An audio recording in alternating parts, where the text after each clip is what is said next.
iniciando nossos cursos, o tema, né, é exatamente a atualização das normas, né, 2021, e a gente vai ter aí um tema bastante interessante para tratar aqui com todo mundo.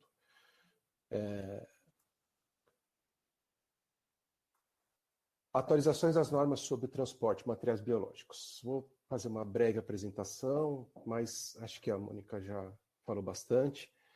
Eu vou estar só resumindo, né, que eu sou biomédico e palestrante, e o que eu mais gosto de falar é que eu sou fundador de um termo muito importante, chamado biocondutor. É todo o respeito a essa categoria nova, que nós pudemos ter a honra de ser o gestor desse termo, esse novo profissional da área da saúde. São todos aqueles condutores que transportam nossos materiais biológicos, o Brasil afora. Então, teremos aí uma boa explanação sobre o assunto e vamos estar, obviamente, passando aqui quais são as intenções e toda a situação em relação a gente ter as atualizações de 2021. Então, são normas relacionadas à Anvisa, ANAC, NTT, né? E, obviamente, do assunto tema desse bate-papo nosso. E no final a gente vai estar abrindo a sala para tirar as dúvidas, esclarecendo aí no nome de todos uma dúvida, com certeza esquenta o coração de muitos aí, viu? Vamos só passar rapidamente aqui para dar uma contextualizada em todo mundo. Tem muitas pessoas que já me ouviram em algumas outras palestras, outras não, então eu vou dar uma resumida. Sempre falo que é muito importante para que a gente tenha eficiência na qualidade, na gestão de nossas empresas, né? Que a gente sempre tenha um conhecimento total do processo. Então a gente tem que saber muito bem do que se diz respeito à validação, às higienizações, tanto dos veículos quanto das embalagens, rastreabilidade, biossegurança, garantia da estabilidade e integridade, que é um processo extremamente e intimamente ligado aos biocondutores, que é o que fazem toda a razão da existência aí desse cenário maravilhoso aí, que é análises clínicas e também bancos de sangue. Documentações inerentes a esse tipo de tratativa do transporte, que tem que ser junto, e vamos falar um pouquinho sobre alguma alteração que teve pela ANAC.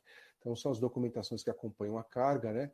A classificação dos materiais, que a gente já vai estar pegando agora e já falando com vocês sobre essas atualizações, né? Dessa classificação, e as agências, né, em relação que estão envolvidas com a regulamentação. E vamos falar, que acho que vai ser o grande astro hoje, sobre as mudanças em relação às embalagens. Isso que a gente teve a nossa mudança hoje, aí, em 2021. Como é que é a classificação? Bom, primeiro a gente precisa entender que material biológico, ele é considerado como produto perigoso, mas ele está dentro de um mundo aí de classificação feita pelo TDG, que é um comitê de peritos lá de produtos perigosos da Organização Mundial da Saúde, onde eles têm o Orange Book, são peritos, né, especialistas, e eles classificam de acordo com essas probabilidades de trazer problemas à saúde, ao meio ambiente, em relação à carga, ao contato com a carga, essa classificação. Essa classificação nossa está no meinho delas lá, está na categoria 6, só passando rapidamente para que as pessoas relembrem o assunto, tá? Então a gente é 6.2 e já a gente entende um pouquinho mais sobre elas. O que eu sempre falo se você está andando na rua, você vê uma caixa dentro de um hospital, um laboratório, um banco de sangue, que tem uma nomenclatura lá, UN, que é uma abreviação de United Nations, significa obrigatoriamente que é um produto perigoso classificado pela Organização Mundial da Saúde, TDG, o pessoal lá do Orange Book, que eu falei para vocês. No nosso caso, a nossa categoria 6 tem 4 categorias que a gente destaca. A primeira delas é a categoria A, que é uma categoria que tem lá 62 patógenos, mas ela não é esgotada. Isso eu quero deixar bem claro. Significa que nós temos a possibilidade de ser tirado ou ser acrescido nesta lista de patógenos classificados como categoria A. São aqueles patógenos, são aquelas amostras que sempre quando entra em contato com o ser humano, a gente pode ter uma causa de até fatalidade. Esses sendo encontrados nessa listagem da Organização Mundial da Saúde, eles são considerados aí como categoria A. A nomenclatura dele é 2814 ou 2900, dependendo qual é o tipo de material que a gente está transportando. Além disso, nós temos a situação de categoria B, que é a categoria UN3373, que é o material mais conhecido entre a gente, que é o material biológico infectante. Nós temos categoria de espécie humana, que é risco mínimo, né, de categoria. A gente tem até conhecido em outras partes do mundo, como na Austrália, como categoria C, isso ainda não está globalizado, esse termo, tá? Mas em breve isso vai estar, que é a categoria C. E tem o isento, que é material biológico totalmente desprovido de risco. Ele não causa risco algum, em forma alguma, quanto ao seu transporte. Mas mesmo assim tem algumas recomendações, tanto para a categoria C, que é espécie humana, como material biológico isento. Então, vamos focar aqui na categoria B, que é o nosso assunto, e a categoria A, a gente, só lembrando que é a mais criteriosa em relação aos perigos possíveis causados por esses tipos de materiais, né? As embalagens, obviamente, que elas vão seguir sempre a mesma nomenclatura em relação à carga biológica que está dentro da embalagem, mas só para relembrar, categoria B, que são as amostras infectantes, né, reagentes, ou suspeita de possuírem esses micro-organismos patógenos, porém que não estão classificados dentro da lista da categoria A, que eu falei lá dos 62 patógenos, que é uma lista, sempre gosto de lembrar que é não esgotável, ok? A maioria das amostras, né, de análises clínicas laboratoriais estão inclusas nessa categoria, sendo fezes, sangue, urina.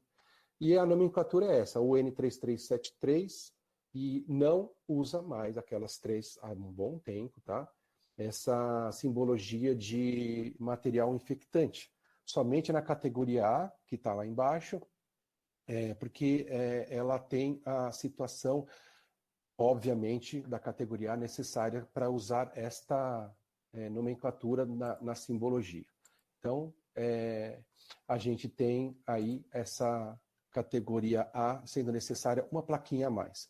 Sendo 2900 ou 2814, se caso a gente for usar também um gelo seco, e aí cabe também isso na categoria B, a gente tem que colocar mais esta simbologia zebrada aí, que se chama miscelânea, que significa outros produtos perigosos que não estão inclusos naquelas 9 categorias, e obviamente que você tem que aí estar dizendo qual é o tipo da carga perigosa que estão inclusos nesse caso da miscelânea 9. No nosso caso, o produto perigoso é o gelo seco, dry ice, e ele tem o numerinho dele também. Lembra? Se tem o N, é produto perigoso. Então, nosso caso aqui é 1845 dry ice, e colocar lá a quantidade, que isso é norma, tem que colocar sempre a quantidade que está, lembrando que aquela exigência de pesos limites, nós não temos já considerado o gelo seco. O gelo seco é a parte. Então, 4 quilos é 4 quilos de carga biológica, exceto o gelo seco, porque eles entendem que é saudável para manter a integridade e estabilidade do material.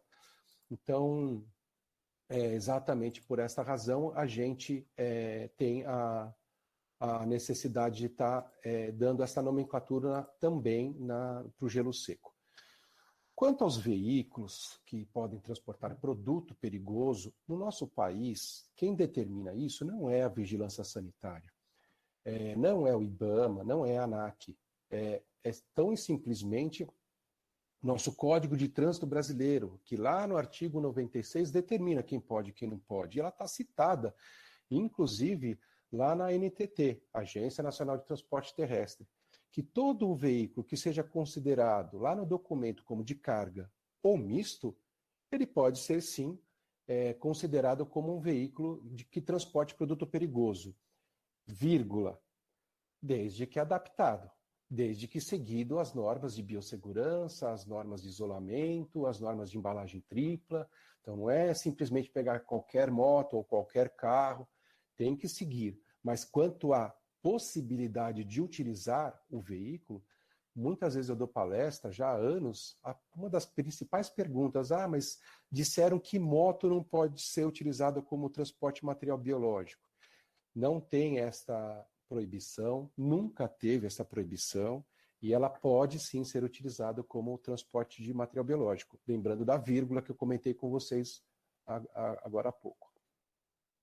Falando um pouquinho das agências, vamos falar um pouquinho da Anvisa, tudo que vocês verem em vermelho, e lembrando, pessoal, toda esta apresentação que vocês estão vendo vai ser disponibilizado para vocês. No final desse bate-papo, eu vou estar dizendo como que a gente vai estar disponibilizando, tá bom? Não se preocupem, porque do jeitinho que vocês estão vendo, vocês vão receber isso daí. Prestem atenção, até anotem as suas dúvidas, para no final, quando liberar as perguntas, vocês fazerem suas perguntas. A primeira, a Agência Nacional de Vigilância Sanitária, está numa ordem aí literalmente jogada, tá bom? Não é que é a mais importante, não é isso não. Mas simplesmente é a primeira que a gente vai falar, porque teve uma alteração que eu digo que não foi nem significativa, porque em questão de ciência de textualização, ou seja, a parte das palavras, dos artigos e tudo, não teve alteração. Teve sim uma alteração pela nomenclatura, título, né? Pela resolução dela, que antes era a RDC 20 de 2014 e passou agora a ser a RDC 504 de maio de 2021. Tudo isso aconteceu porque a gente tem uma revisão de várias normas aí, por uma questão de junção e facilitação até de acesso por essas normas, uma ação muito saudável, por sinal, da Agência Nacional de Vigilância Sanitária, que eu creio que tem pessoas aqui que estão participando, que são de lá, sejam muito bem-vindos, por sinal. E eu publiquei, inclusive, isso nas redes sociais, e esta tomada de ação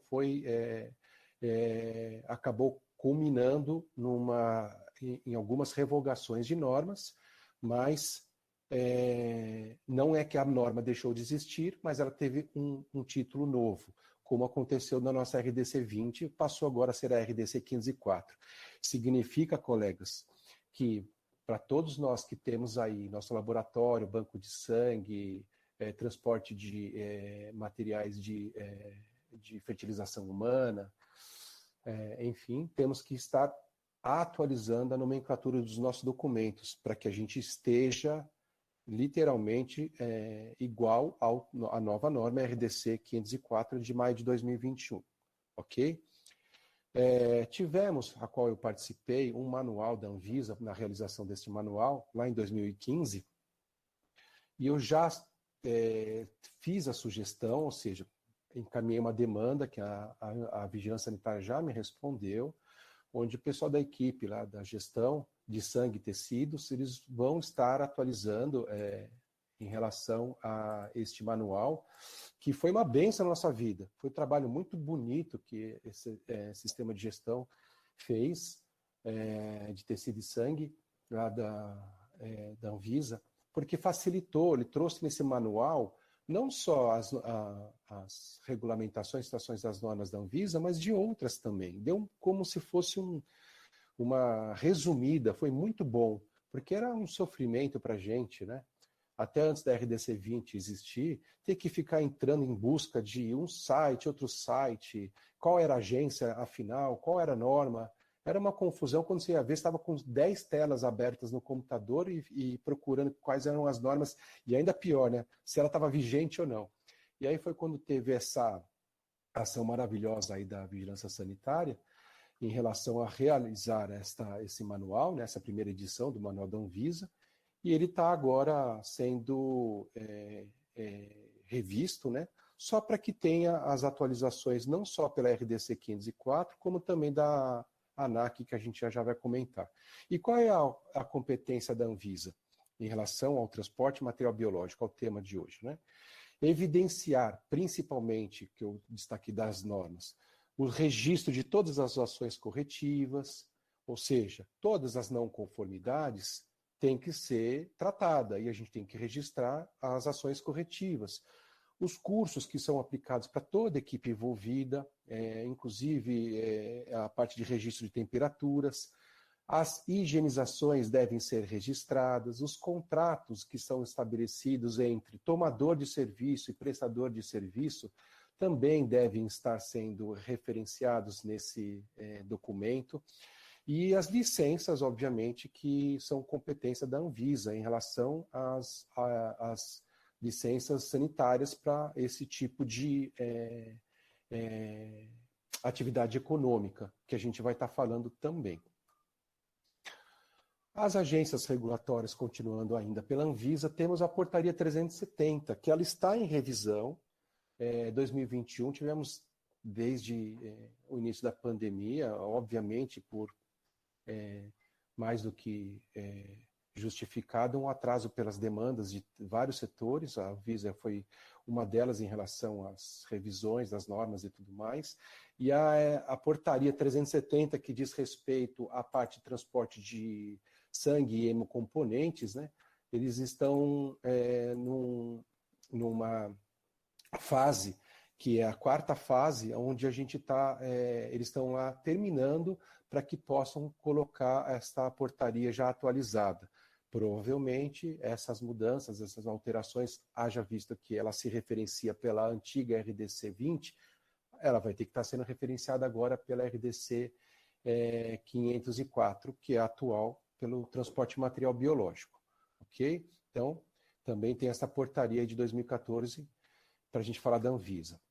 Ainda pela Anvisa, mas aí dizendo respeito ao Estado de São Paulo, por isso que eu pus essa flechinha, temos a Portaria CVS 01 de 2019, tá? Ela é responsável pela parte da disciplina no âmbito do Sistema Estadual da Vigilância Sanitária, Cevisa, quanto ao licenciamento dos estabelecimentos, né?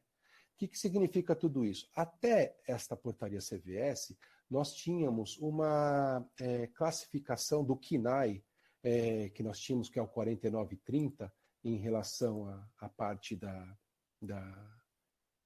licença sanitária, né, dessa atividade econômica, 4930-02 e 01. Eles eram de baixa complexidade. O que significava? Que a gente tinha uma licença pela empresa, saía lá no Diário Oficial, o nome da nossa empresa, e a gente estava autorizado, obviamente com as inspeções sanitárias devidas, inclusive no veículo, mas já estava autorizado a gente praticar esse tipo de serviço. O que mudou? Quando veio esta CVS 01, ela mudou a complexidade.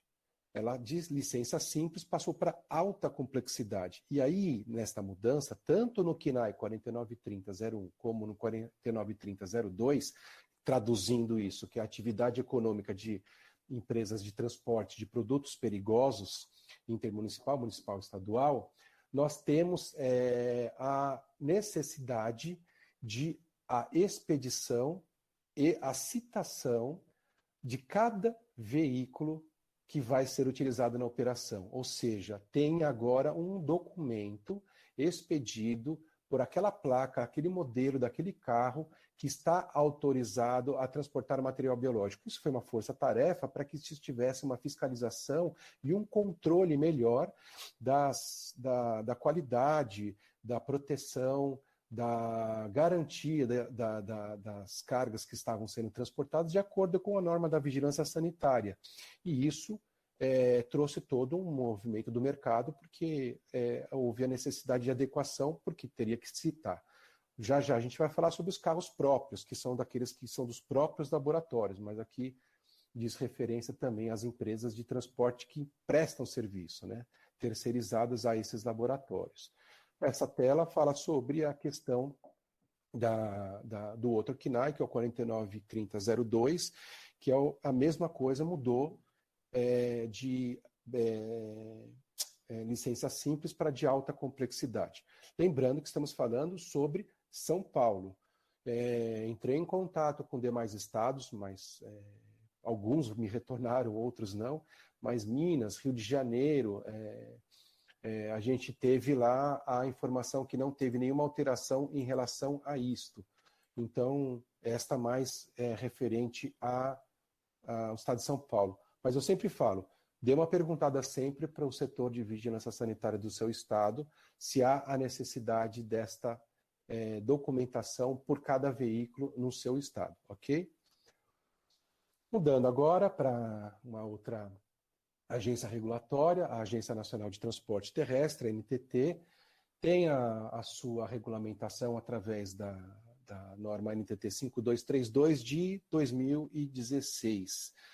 Ela revogou a antiga, bem antiga, a NTT 420, deu uma boa contextualizada e atualizada, e ela traz o contexto de regular, supervisionar e fiscalizar as atividades, mas não do que a gente viu da Anvisa, mas sim no que compete à NTT, né, em relação às prestações de serviço de transporte terrestre de produtos perigosos, ok?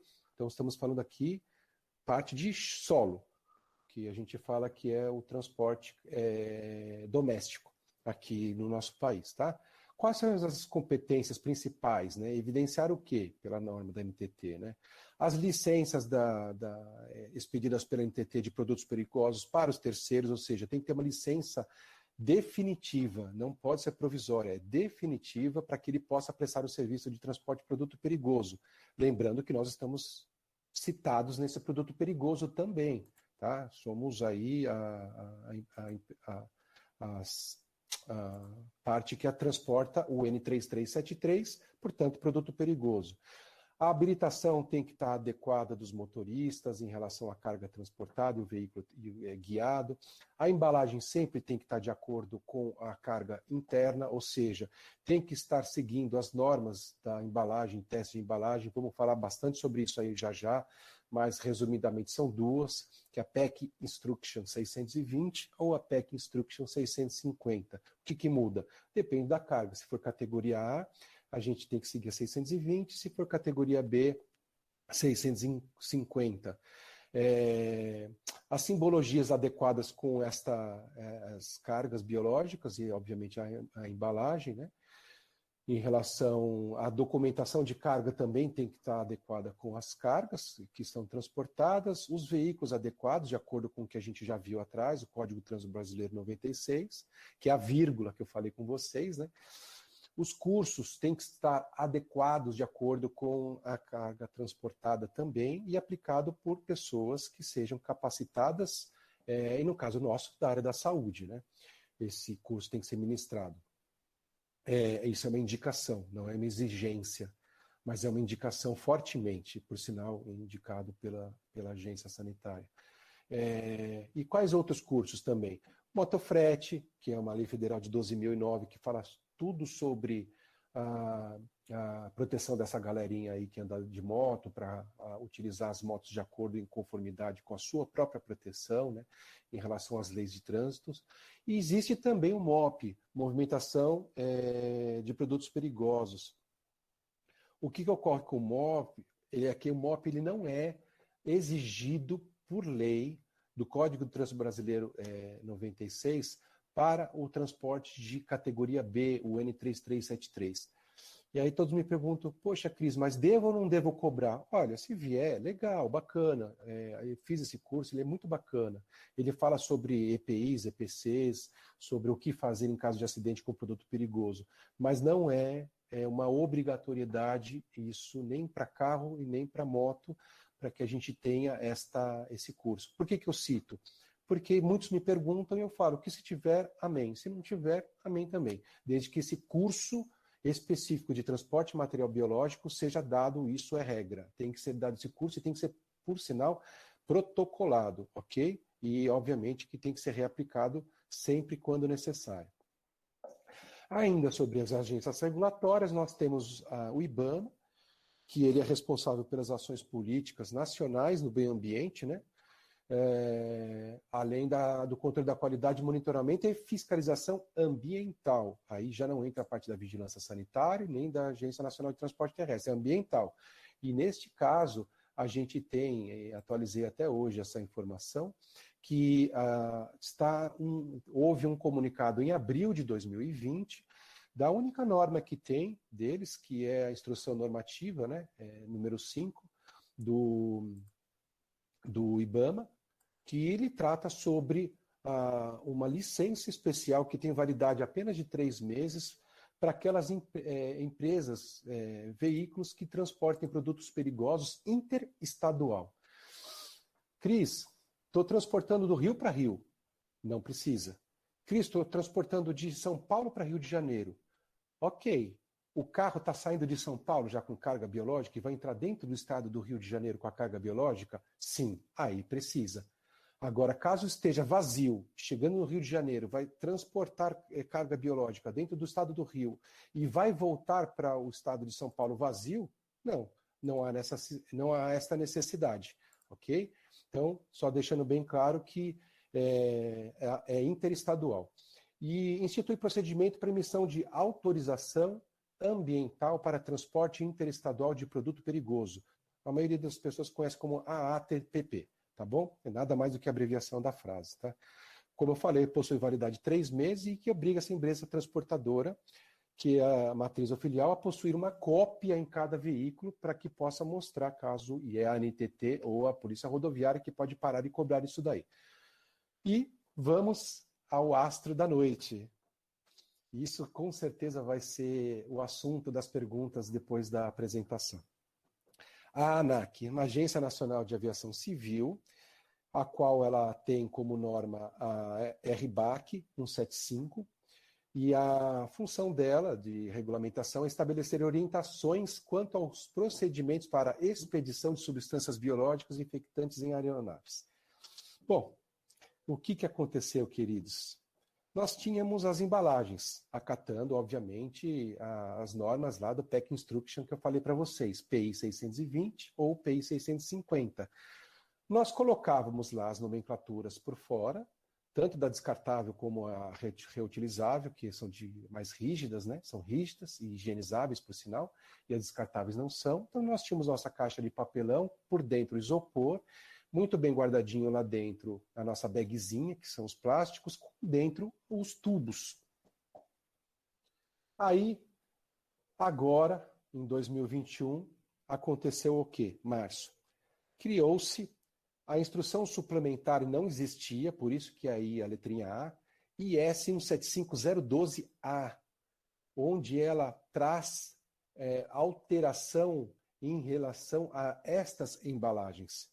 E a RBAC 175004, que é a norma que traz as regras aí para transporte em aeronaves, ela está na sua versão atualizada D, ela revoga C de 2020. Mas o mais impactante que eu posso dizer para vocês é esta 175012A. Qual que é esta alteração que ocorreu?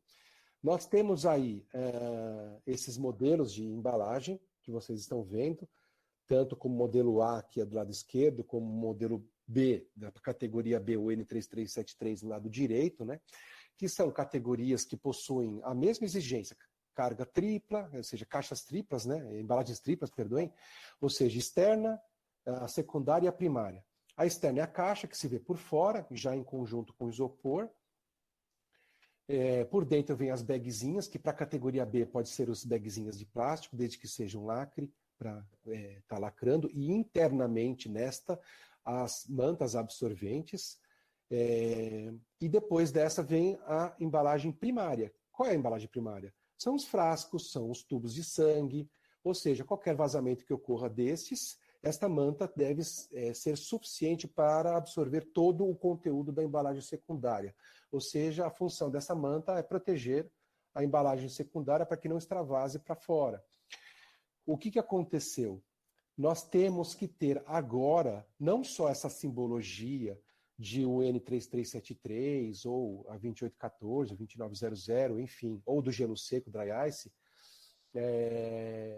que a gente tem, que é o 2845, 1845, nós temos também que ter agora a certificação destas embalagens, que ocorre com a partir da data que vai ser vigente esta nova norma que eu falei aqui atrás para vocês, que é a Instrução Suplementar 175012A, nós não vamos mais conseguir embarcar lá no balcãozinho, sabe? Eu não posso falar do nome, mas daquela companhia aérea.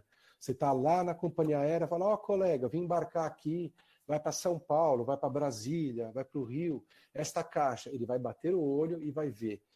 Se é categoria B, tem o joinha, o símbolo é um joinha, tá? É uma mãozinha assim. Da Inmetro, que é expedido por um laboratório homologado, certificado e autorizado pela Inmetro para validar aquela embalagem de acordo com os requisitos daquela instrução de teste de embalagem que eu falei, Pack Instruction, tá? Se não tem esta mãozinha, já não passa. Segunda coisa, se tem a mãozinha, tá beleza? Ele vai falar, cadê o certificado impresso desta embalagem? Você tem que mostrar no ato do embarque.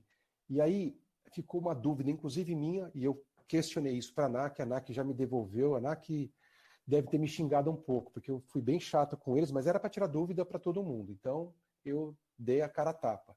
E falei o seguinte, ANAC, entendendo na prática o que isso vai causar para a gente, pergunto, eu, laboratório de análises clínicas ou banco de sangue, enfim, transportador, que presta serviço para estes, estou lá na frente, na bancada desta agência aérea, e eles me pedem que eu tenha que comprovar o certificado de embalagem, teste de embalagem, de todas as embalagens que eu estou que eu estou apresentando aqui no teu balcão, como que eu posso apresentar, sendo que lá dentro tem embalagem secundária, que foi uma outra empresa que fez fabricou essa embalagem, e um tubo de sangue, que foi uma outra empresa que fabricou esse plástico, né? Digamos que se for um tubo de sangue EDTA, um roxinho lá, a vácuo.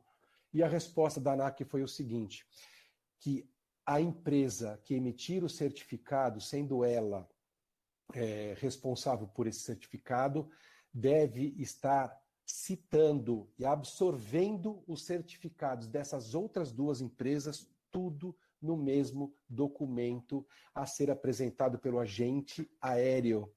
E aí, neste caso, o agente aéreo, a gente tem a responsabilidade por ele de solicitar esse certificado.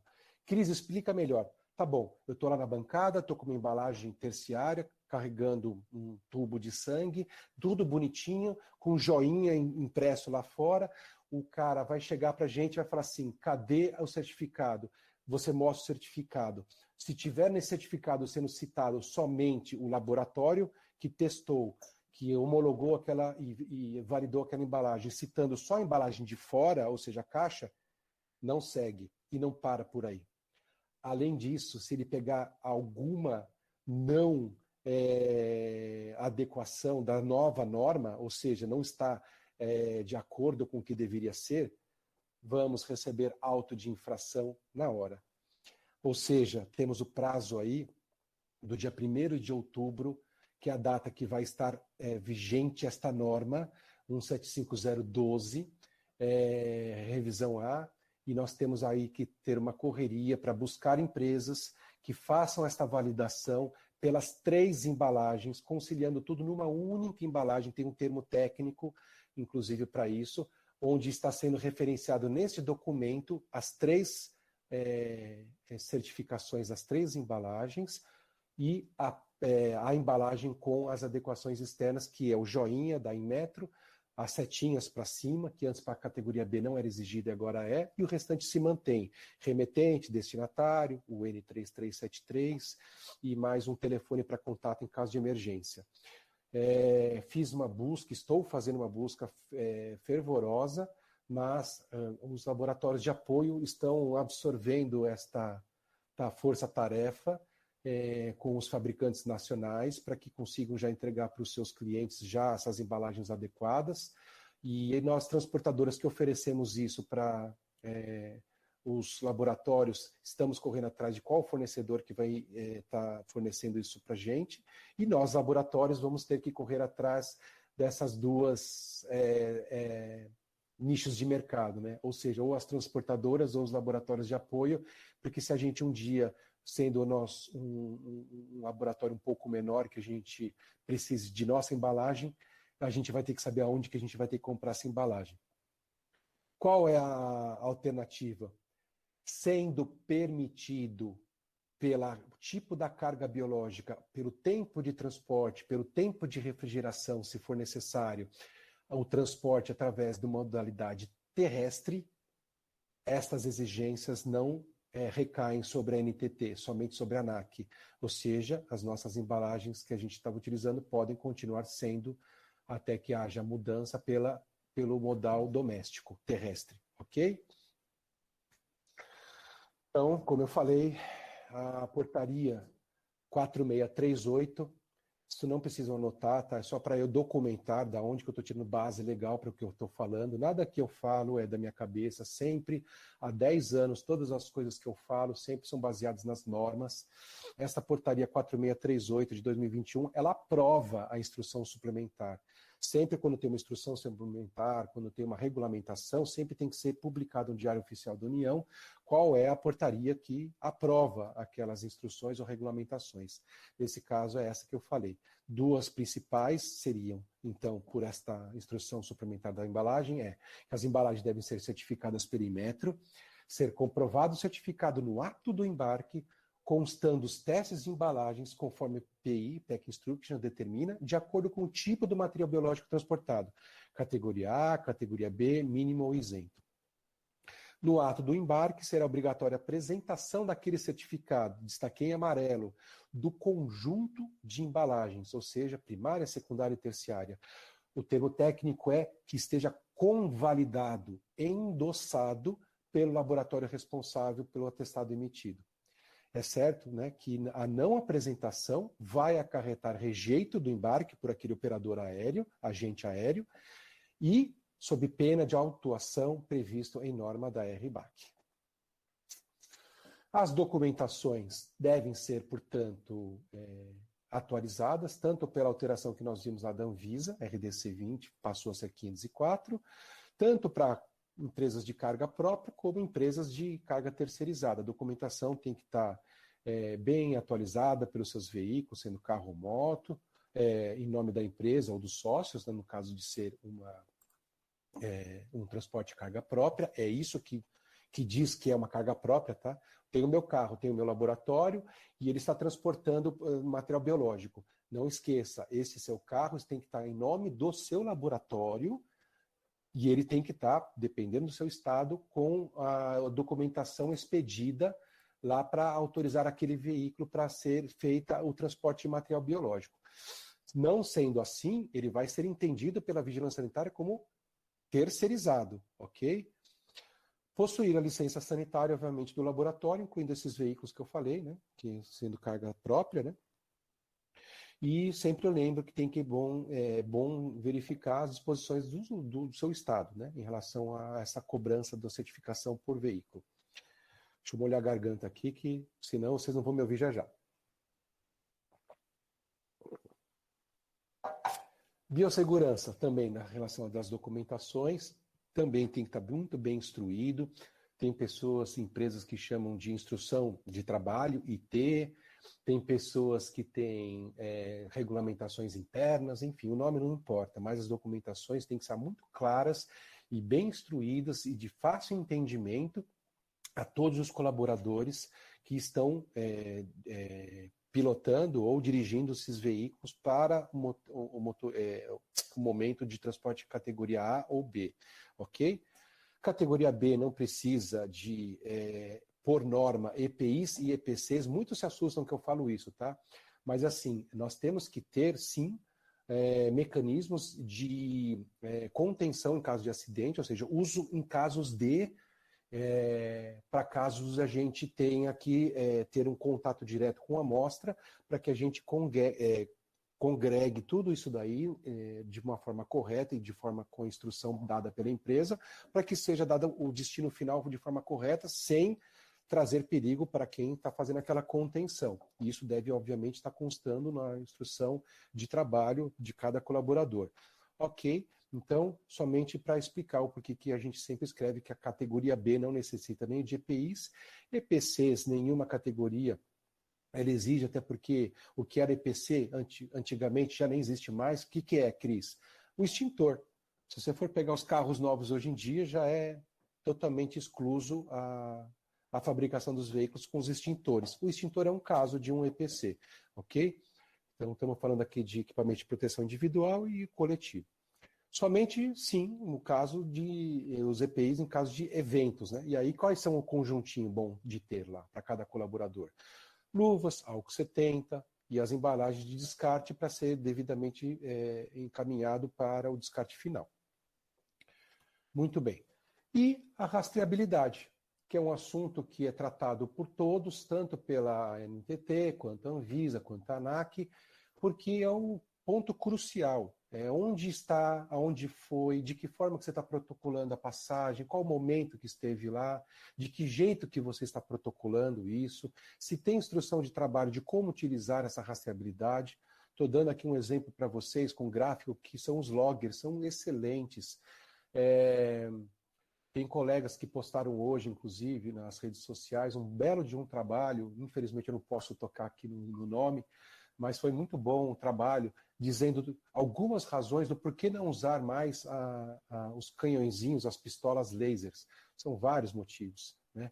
E sim os loggers, que eles são totalmente isentos de necessidade de ação mecânica e eles por si tomam conta do recado. Já o laser vai depender se tem uma sujidade na lente daquele laser, se a bateria está fraca ou boa, vai depender se ele está calibrado ou não, vai depender do ângulo, da angulatura do seu braço na hora de você mensurar a temperatura daquela carga, a distância, quanto mais próximo é melhor, mas muitos pegam a distância muito longe.